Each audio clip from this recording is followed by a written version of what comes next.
नमस्कार मित्रमैत्रिणींनो, आकांक्षा क्रिएशनमध्ये तुमचं स्वागत आहे. तर मी तुम्हाला आज लेखकाची स्टोरी सांगणार आहे. जेम्स क्लिअर यांनी त्यांचा अनुभव ॲटॉमिक हॅबिट्समध्ये आणि सवयीवर त्यांचे विचार सांगितलेले आहेत. सो फ्रेंड्स, जेम्स क्लिअर हायस्कूलमध्ये असताना त्यांना बेसबॉल खेळायची आवड होती व ते खेळत असताना त्यांच्या एका मित्राच्या हातातून बॅट निसटून जेम्सना लागते. मग जेम्स क्लिअरला खूप गंभीर दुखापत होते. त्यांच्या नाकाला ही जखम होते व ती जखम मग त्यांच्या मेंदूपर्यंत पोहोचते. त्यांच्या मेंदूतील शिरा विलग होतात.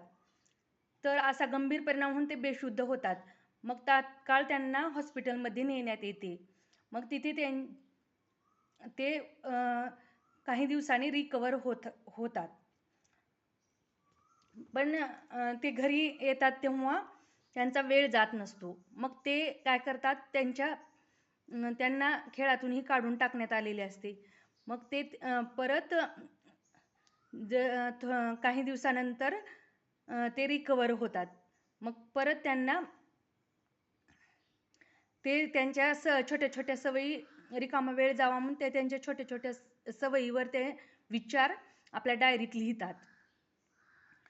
तर त्याच विचारांचा परिणाम हे ॲटॉमिक हॅबिट्स पुस्तक त्यांनी लिहिलेलं आहे. तर सो फ्रेंड्स, आपल्या सर्वांच्याच आयुष्यात आव्हाने येतात.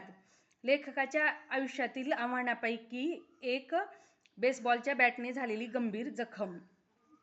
त्याने त्यांना महत्त्वपूर्ण धडा शिकवला. वर पाहता सुरुवातीला लहान बिनमहत्त्वाचे वाटणारे काही बदल जर आपण आपल्या जीवन पद्धतीत, विचार पद्धतीत केले आणि ते जर दीर्घकाळपर्यंत जोपासले तर ते अतिशय लक्षणीय परिणाम घडवतात. अडथळे, पिछेहाट परिणाम हे तर सर्वांच्या जीवनाच्या प्रगतीच्या मार्गात येतात. परंतु आपल्या वाटचालीची गुणवत्ता, जीवनाचा दर्जा आपल्या सवयीच्या गुणवत्तेवर, दर्जावर ठरतात. जशा सवयी तसे परिणाम.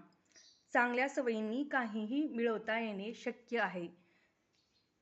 सो फ्रेंड्स, तुम्हालाही कधी एकटं वाटलं तर तुमची एक छोटीशी डायरी करा आणि त्याच्यात तुमचे विचार लिहायला लागा. काय माहीत, तुम्ही असंच लेखक बनाल जेम्स क्लिअर यांच्यासारखं.